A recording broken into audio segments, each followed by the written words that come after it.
महाभारत की गाथा भारतीय संस्कृति और इतिहास का एक अमूल्य हिस्सा है। इनके पात्रों, घटनाओं और कहानियों ने पीढ़ी दर पीढ़ी हमें प्रभावित किया है। लेकिन इसमें एक कहानी जो आज भी रहस्य है और जिज्ञासा का विषय बनी हुई है, वह है गांधारी के 100 पुत्रों का जन्म। आखिर यह कैसे संभव हुआ? इससे क्या विज्ञान का चमत्कार कहें या ऋषि मुनियों की तपस्या का प्रभाव? आज हम आपको इस रोचक कहानी के पीछे का सच बताएंगे। कौरव कौन थे?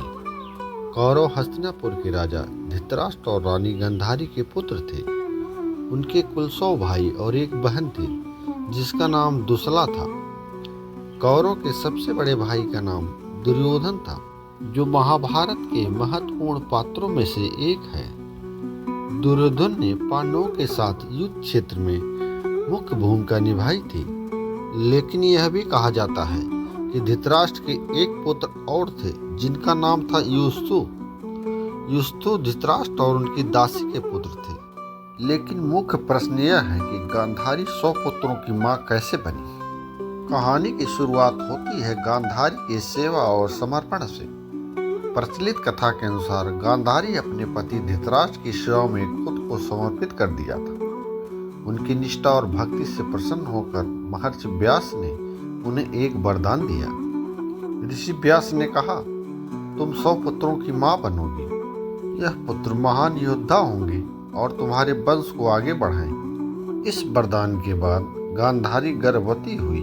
ऋषि के वरदान के बाद गांधारी गर्भवती तो हुई, लेकिन उनकी गर्भावस्था सामान्य नहीं थी। सामान्यतः किसी स्त्री की गर्भावस्था 9 महीने की होती है, लेकिन गांधारी 2 वर्षों तक गर्भवती रही। यह असामान्य घटना गांधारी और उनके परिवार के लिए चिंता का विषय बन गई थी। 2 वर्षों के इंतजार के बाद जब गांधारी ने संतान को जन्म दिया, तो यह देखकर सभी हैरान रह गए कि गांधारी ने एक शिशु के बजाय एक मांस के टुकड़े को जन्म दिया है। यह मांस का टुकड़ा गांधारी के लिए निराशा और दुख का कारण बन गया। उन्होंने इसे अस्वीकार कर दिया और ऋषि व्यास को बुलाया। गांधारी का करुण पुकार सुनकर ऋषि व्यास ने मांस के टुकड़े को देखा और कहा, यह सामान्य घटना नहीं है। इस मांस के टुकड़े में तुम्हारे 101 संतानें छिपी हुई हैं। इसके बाद ऋषि व्यास ने उस मांस के टुकड़े को 101 भागों में विभाजित किया।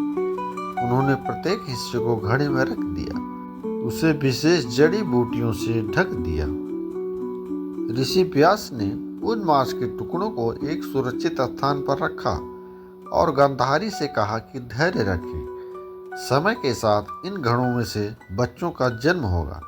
सबसे पहले दुर्योधन ने जन्म लिया। इसके बाद बाकी 99 भाइयों और एक बहन दुशाला का जन्म हुआ। इस प्रकार ऋषि व्यास के ज्ञान और तप से गांधारी के 100 पुत्र और एक पुत्री की मां बनी। कौरवों ने महाभारत में अहम भूमिका निभाई।